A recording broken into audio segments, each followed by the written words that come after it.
You're listening to Mortgage Lending Mastery. Get the knowledge you need to advance your mortgage practice quickly and efficiently from Jen Plessis, America's mortgage mastery mentor with over 37 years of experience and over $1 billion in lifetime fundings. Jen has been mentoring loan officers and realtors for over 15 years and speaking on stages across the globe. So settle in and get ready as Jen and her guests share their experience, passion, and strategies to help you crack the top producer code to reach new heights in your business. And now, here's your host, Jen Plessis, mortgage mastery mentor and head chick in charge of Kinetic Spark Consulting.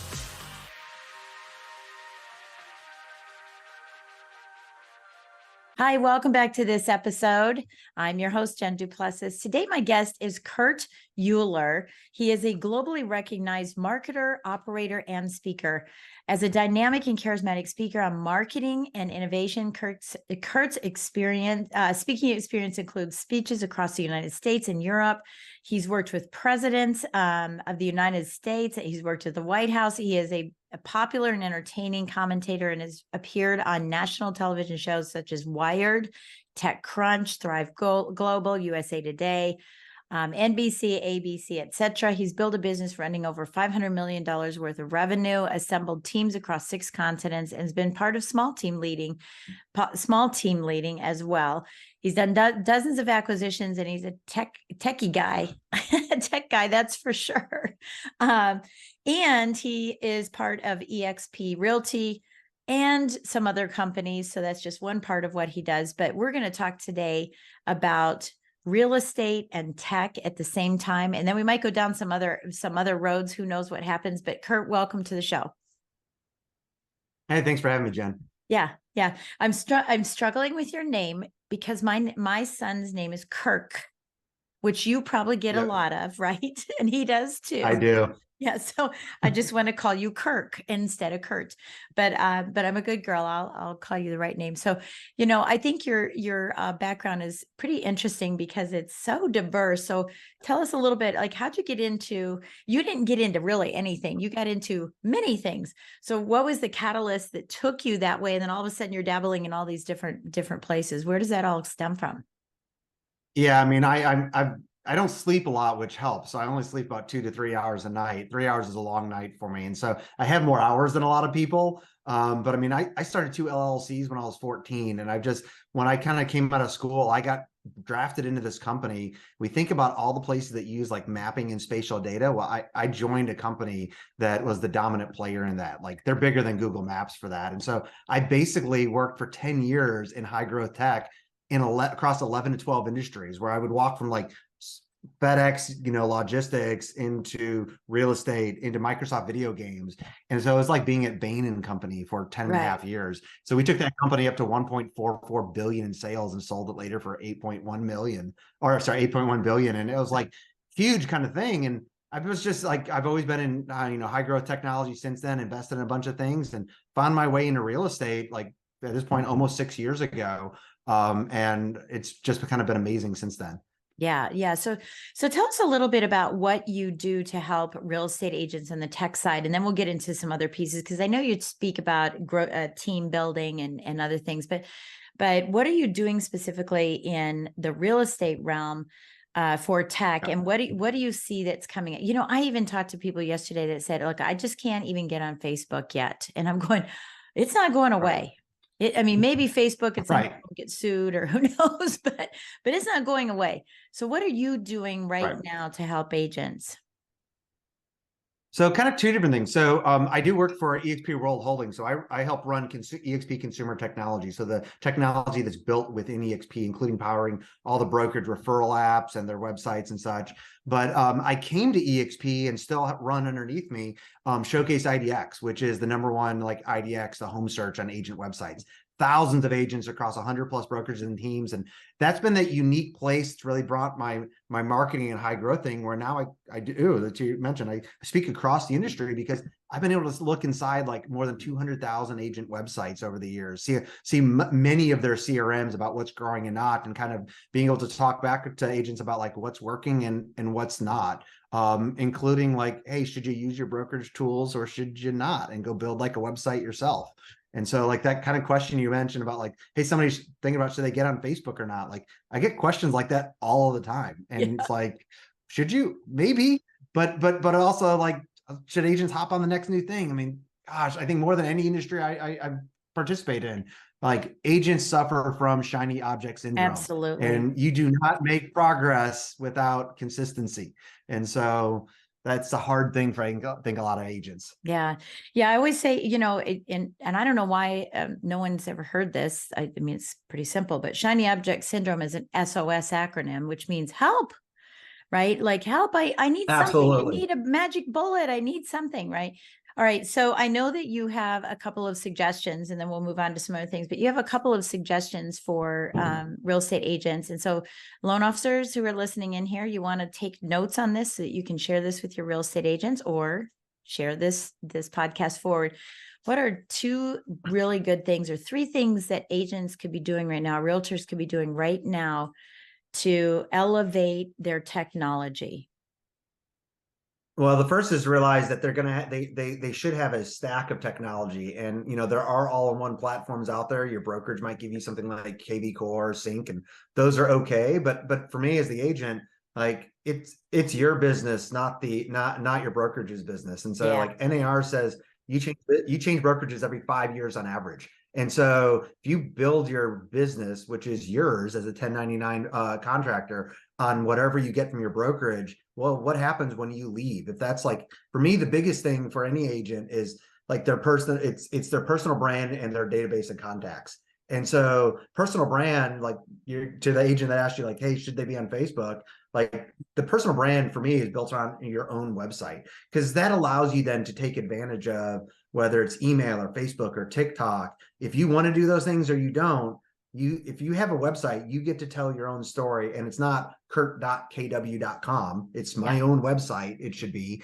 But then it's not only like, should you get on this new social media channel, it also means then that you're protected when you treat that website as a hub, and you've taught your clients to go back to that. Because I mean, we've all experienced when email changed and things started going to spam and Google split into different tabs. That's the same thing when any of the social media channels change organic reach. And now instead of 100% of your audience seeing it, it's like 0.1%. And so having that website gives you a place to tell your own story, but bring clients back to. But here's your tip. Here's a good tip for for all the loan officers. Yeah, I was going to just the agents have to build the website themselves because of the MLS rules.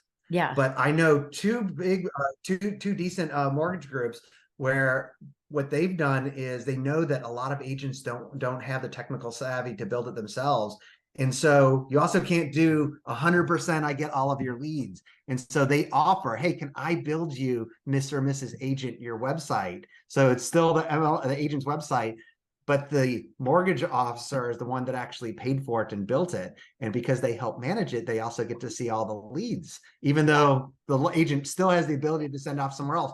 Wow, that's so successful for both on the loan side, but it helps the agents, because otherwise the agent would have felt stuck. Yeah. Yeah. Well, and we have to be careful on the loan side because it can't be free. It can't be free to the agent. Right. That's a RESPA violation. But yeah, I mean, they say, hey, I can build it for you. So, so loan officers that have that technology or that skill set, certainly can help them with that. And yeah, I was going to ask you about, so this is where I want to ask you about loan officers is, I preach to my coaching students all the time. It's you incorporated, right? You Inc. It's never your company. Absolutely. Inc.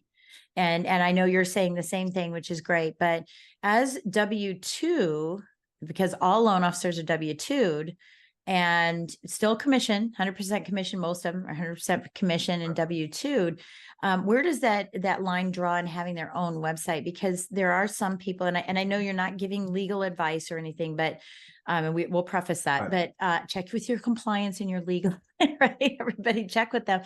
But some loan officers are really good at having their own site that maybe has a back end that is associated with their company, but they have their own front end.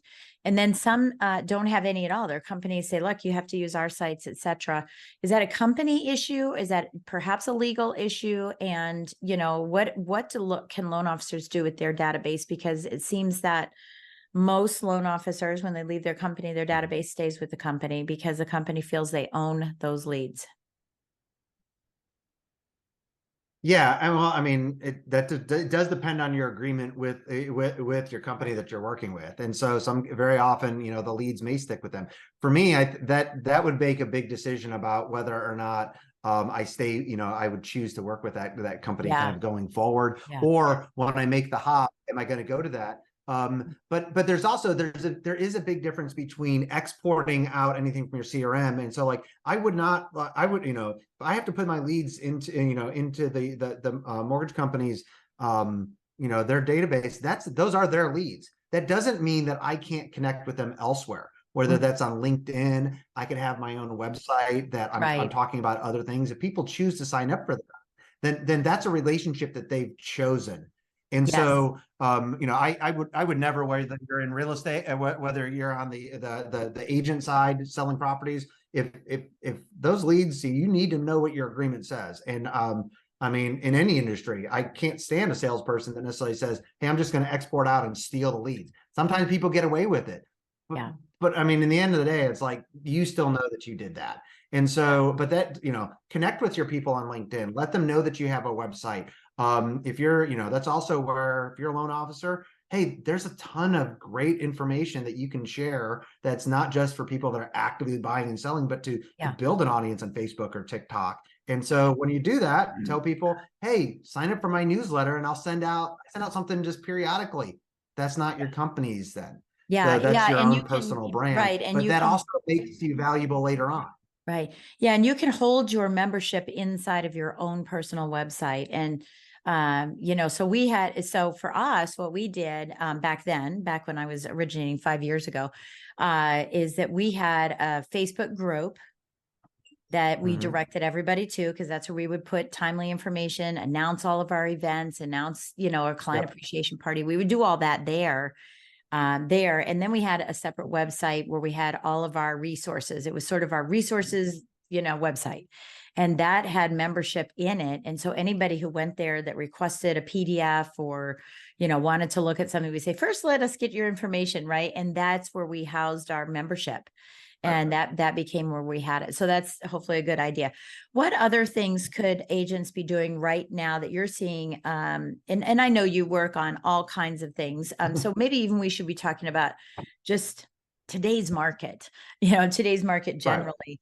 I've been using, and I know everybody who's listening here is kind of sick of it right now, but I promise I'll stop talking about it because it's now April 1st tomorrow. But I've been saying, don't hibernate, hyper focus. Now is the time to be hyper focusing on a lot of aspects of your practice. And it's not time to be hibernating because there's no rates are high. There's no listings. There's no inventory. Everybody's kind of hibernating. And, when the day comes that you decide you're going to come out of that hibernation and you're stretching, everybody else is going to be busy. Let's hope, right? Let's hope we're not all hibernating. So what are some suggestions that you have based on your knowledge, specifically back in, when you look at real estate and marketing and growing businesses? Give us some good nuggets here, and you can give us as many as you want. What do you want to talk about? Yeah, I think, you're thinking about like, don't hibernate. Absolutely. I know many agents right now that all that they've been doing since November of last year has been writing content. Like, hey, inventory is down a good bit. Transactions have just gone in the tank on both the loan side, and the transaction side. And so they're sitting there saying, look, if I can't go show houses right now, I'm just going to start banking content that some cases they're going ahead and pushing it on their website, which will be good for Google. Others are just like, they're literally banking stuff that will go out in October, November of this year, when hopefully things have turned back around. And so that's a huge thing.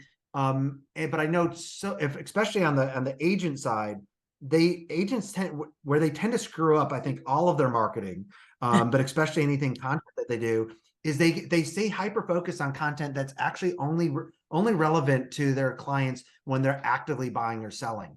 And that's horrible, like for the long term, because like you're in a market where people move on average every 10 years, and it takes 6 months from like starting to actually look to closing your transaction, moving. Well, that means, like, from the math, means that 95% of the people that you would have in your CRM are not actively buying and selling. So Right. if all you're pushing out is new listing, Ugh. hey, here's a close, like You're hitting your 95% of head people are against going the to, wall. Yeah, you're hitting oh your head yeah, against but the that's wall. what people do. Yeah, yeah. And then they go to, and then they say, well, I tried Facebook and it doesn't work. And it's like, well, you either share that type of content or you just signed up for Keeping Current Matters and you were sharing the same dribble that everybody else was, Yeah. as opposed to, your local market. This is the first year in 6 years in this house that I actually know that I'm in Roswell, Georgia, that our once a month big street festival that our city puts on. It's the first year that I found out about it, not from 2 local agents that I know, one of which sold us this house, because that's part of them just being like sharing about the community because I'm a homeowner and I live here. This year, I'm happen to be friends with one of the council women. So I happen to see it on her Facebook first, but I'll still get it from Bobby Lyerly in his like snail mail and email about letting me know about a live after 5 in Roswell, Georgia. Right. That's great content that keeps relevant. And I don't know how many times, like at least 2 or 3 of those years, that message specifically, when I get it in, I forward to my mother-in-law, my sister, my brother about, and so his name goes along with that. And it's like super easy content to plan for. Yeah. Well, and I think, don't you think a lot of people, and I'll tell you, a lot of my students, that this is one of the biggest struggles I have, is that I have to force the business plan. Like I have to work on it with them. It's a done with you business plan because they won't do it and send it to me. So I have to work on it with them. And then I have to work on their marketing plan as well. And one of the things that I think that, created my success, and, of course I was in the top 200 loan officers in the country and, all that, is that I laid out my entire marketing plan for the entire year, a year in advance, so that I could hold myself accountable. I could tell people about it way in advance, and because I'm telling them about it way in advance and asking them to put it on their calendar, I have to hold the event. I have to hold the seminar. I have to hold the client appreciation party, or I have to, not pitch, but had a monthly theme that I did, right? So every month I had a theme, or if I was doing something with charity. And, I think that everyone is so short-sighted. They're just looking at what today is. Oh, well, she did that, so I'm going to do that. And I always akin this to Christmas. I remember this happened. A long time ago, I was in a real estate office as a loan officer, and the real estate agent some real estate agent had a whole bunch of poinsettias delivered that they were going to deliver to their clients at Christmas. Well, next thing I know, probably 14 or 15 different agents in the office were having poinsettias delivered to the office too, so that they could go out and do the same thing. And it's like this copycat syndrome, right? Yep. It is, and those are shiny objects, by the way, because why are they doing it? What was the purpose behind it? And this happens with loan officers too, where they're not thinking ahead and we had this conversation yesterday about content. So I'd like to hear a little bit more about this from you. My suggestion to people is always that we are asked questions every single day that can become content. And I call it a daily digital deep dive. And so if I was asked the question, should I bake peanut butter cookies? I'm going to talk all about peanut butter cookies in a longer email or a longer video that will be used for YouTube. And then I'll chop it down so that I can put it on Facebook. And then I'll point to it on Instagram and, using a meme. And then I'll have something quick on TikTok. And then it might be my theme for the week. But people don't even think that. They're like, I don't know what to talk about. So give us some ideas on what you think content would be or could be for everyone, and what kind of strategy we might put together in order to start developing it. Yeah, well, I like your first thing about the marketing plan and planning it up front. For coming up with content, I find for agents, like you can copy people, and there's nothing wrong with that. And there's great tools, like there's a tool called Social Insider. You can go see what content has worked best for competitors in other markets, and just go, hey, I want to go do that. But I think just like coming up with your marketing plan, coming up with content, there's a benefit to not just planning it ahead of time, but especially for content, like almost everybody, it's like if I say, hey, tell me a joke, it's almost impossible for people just to be funny, even professional comedians. And so if I say be creative, it's the same thing. So you have to get into that mindset. So, but if you batch time to say, hey, what am I going to, as part of my marketing plan, what are the content topics I want to cover in 6 months of this year? That's a lot easier to do when you just say, I'm going to do it on this Tuesday, as opposed to I'm going to do it spur of the moment. And now spur of the moment can be great. I have a loan officer here in Roswell, Georgia, named Alan. Alan, he literally will walk out of a meeting with a client and pull out his phone and do a video at times. Yeah. And he'll tell stories, not without private information. Yeah. Yeah. I think there's a good combination there. I mean, look, there's when the feds raise rates, that's an opportunity. I think anything that happens in the market, when a report comes out, sure, that's an opportunity. Or when you say, hey, I just left a client, meeting with a client, and this really came up and it was something that was really important to them. It might be important to you. So I wanted to share it with you now. Certainly. Yeah. But then I love those spur of the moment things when they happen. The problem is when people do only that, that's random acts of marketing. Yep. Oh, absolutely. But also most agents, they say that they'll do it, but when you look back, if you actually don't walk out and do it right then, you will find some excuse to not do it. And so like Alan will make the excuse that says, unless he's walking right into another meeting, his excuse is, I'm going to do that video. I'm going to do that random act, because he knows otherwise it'll be 7 days later and he will have forgotten that wonderful story that he should have shared. And so we all make excuses regardless. Just make an excuse to do the random if you're going to do it. But even then, it's like, you're right about, you can plan for things. I mean, on the loan side, just as on the agent side, like, hey, you could go ahead and plan up front. Hey, like, it doesn't have to be just your content, because like literally just doing a podcast like this, look, all you have to do is say, hey, look, in the spring, I'm going to call the home inspector that I know and I trust anyways. And I'm going to put on the calendar for them and say, I'm going to ask you just 3 or 4 questions about what people should be doing. I'm going to transcribe it. I'm going to send it out to my clients. And chances are then they're going to send it out too, because they're a small business. And what typically happens, they've paid for constant contact for 4 years. They haven't sent a single letter. The moment you put a video out that shows them and anything, and you say, hey, here's the link to it, they will actually go and use the constant contact they paid 4 years for. And then, well, that's also free marketing, but you can plan that ahead of time. Yeah. So when rates change, you can do that. But like, we all work in real estate. This is not rocket science. We can look ahead and plan for that. I know we talked about this yesterday. I just did a 3-day event. We talked about this yesterday. I'm like, God, why does everybody make it so complicated? It's just so simple. When it comes down to the bottom line, regardless of what your goals are, okay, which I'm not even a goal fan. And I could talk about that at some other time, but I'm not a fan of setting out goals specifically. If you reverse engineer that, and everything is about client acquisition and piquing the interest of as many people as you can on a daily basis so that it grows exponentially, and then watch your goal, whatever your goals are, just blow up. If we focus on the simplest part of it, the bottom line of this, which is see the people tell the story, see the people tell the story all day, every day, see the people tell the story. And if people could just be that granular, their businesses would blow up, because it would elevate their influence, their credibility, right? All of these. Absolutely. And yesterday we had someone on the call who refused to get on camera. And she's a real estate agent, right? And she refused to get on camera. She said, I just don't like the way I look. And yet she said, I think I'm going to start a podcast. And I kept thinking, well, is it going to be an audio podcast? Because nobody does that anymore. Everyone does video podcasts. Right. And I said, well, you're going to be a secret agent.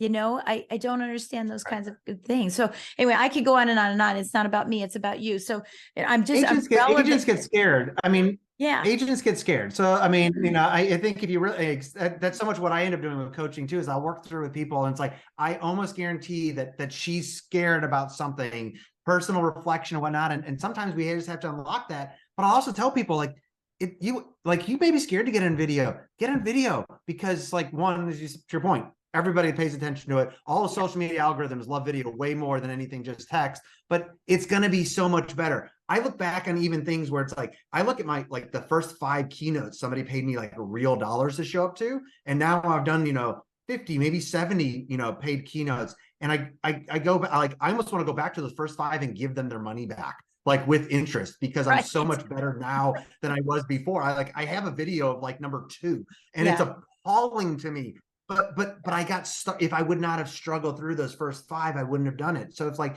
I'd say, like, if you're scared of doing videos, like, here's the thing, you need to do it. So like, put time in your calendar and plan ahead a topic for 40 days and just do 5 minutes for 40 days. And after 40 days, decide, don't even think about it at any time. You make the decision ahead of time to do 40 days worth it. And you're going to put on your calendar on day 41, how do I feel? And do I want to keep doing this? And I almost everybody will go, that's not so bad. This should be something I do all the time now. And now, listen, do you have to do it every day then? No, but get through it.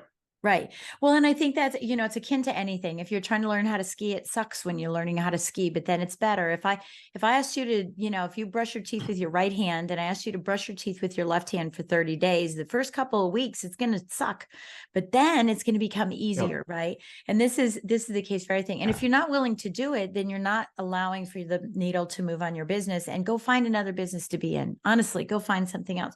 I want to talk about themes. You've mentioned that a couple of times. I'm a big theme person too.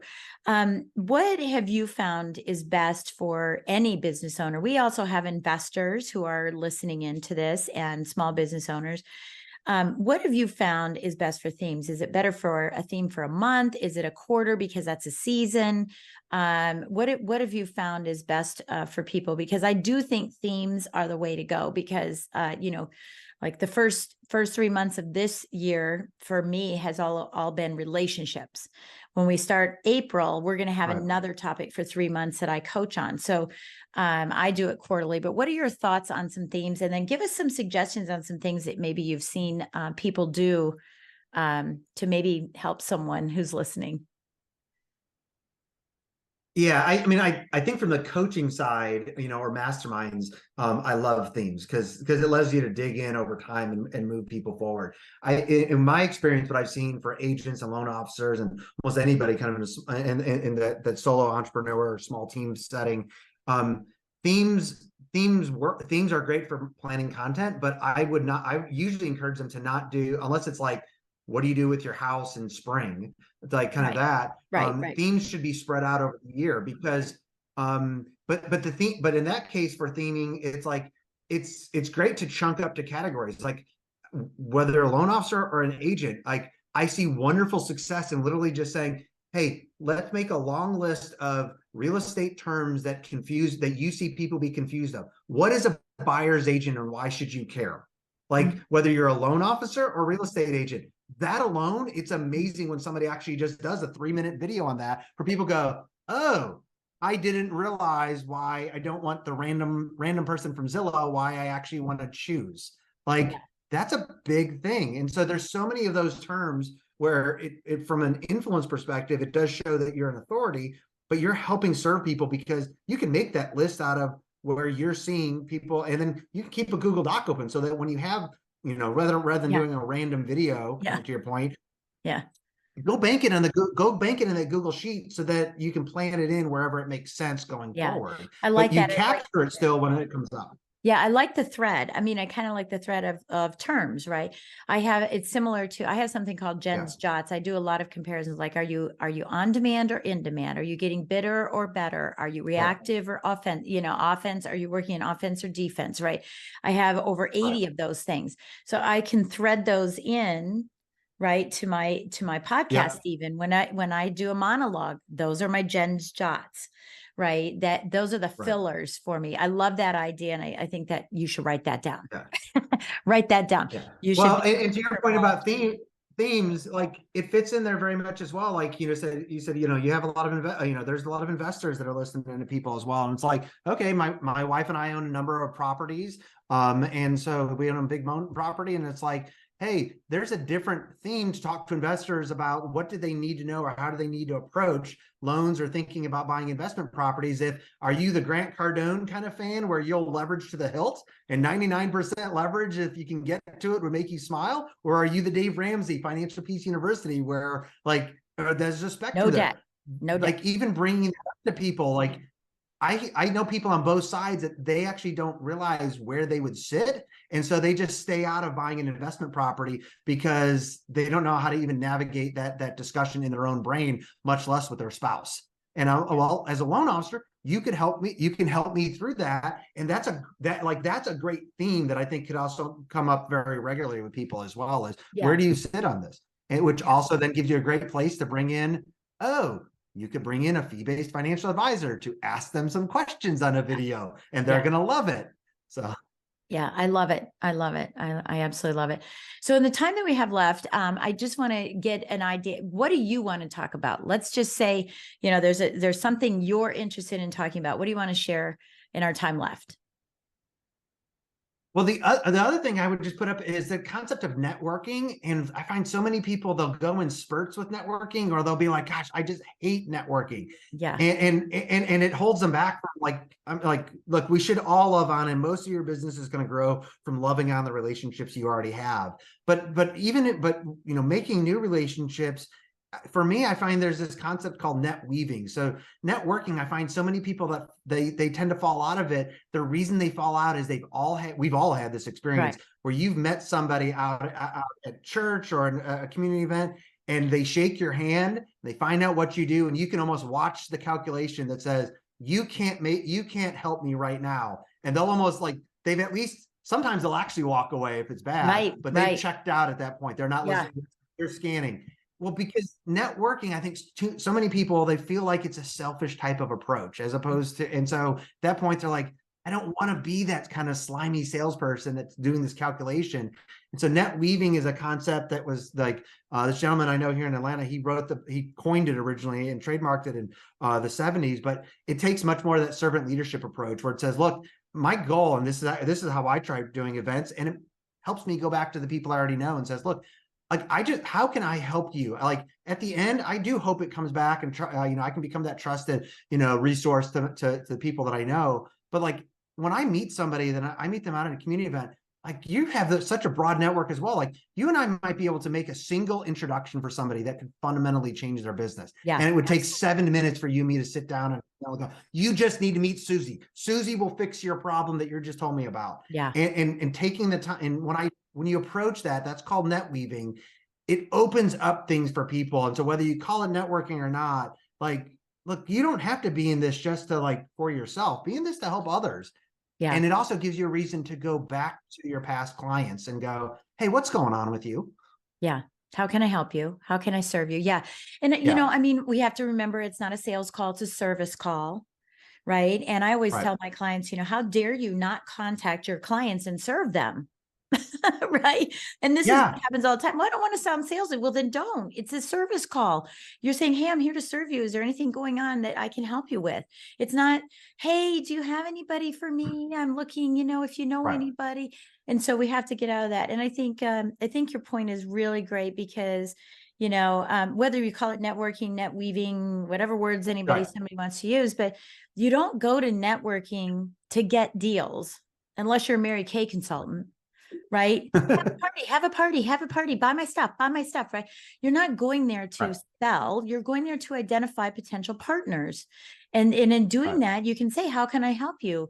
And if they, and I always think it's three things, right? Either I can help them, or I know someone who can help them, or I can do some research to find someone who can help them. Right. And if I can't do any of those, if I can't find something, then maybe they aren't the right partner, because I can't help them. We don't have to be friends with everybody. Right. Yeah. Well, and when you do that, it's both as meeting new people, and it also then changes the notes and follow-up actions you put in your CRM. When my wife and I bought this house, we have a storage room that's stubbed out for a bathroom. So we talked about it. Well, unless when you're buying that home, you're like, we're going to do this right then, that's going to go on somebody's someday maybe list. Yes. So it was 3 years later, my agent followed up with me. And so he must have had a note in the CRM, because he does 120 transactions a year. So it's not like he's remembering the Uhlers have this stubbed out room. And he literally just called me and just said, hey, you've been in the house for a while.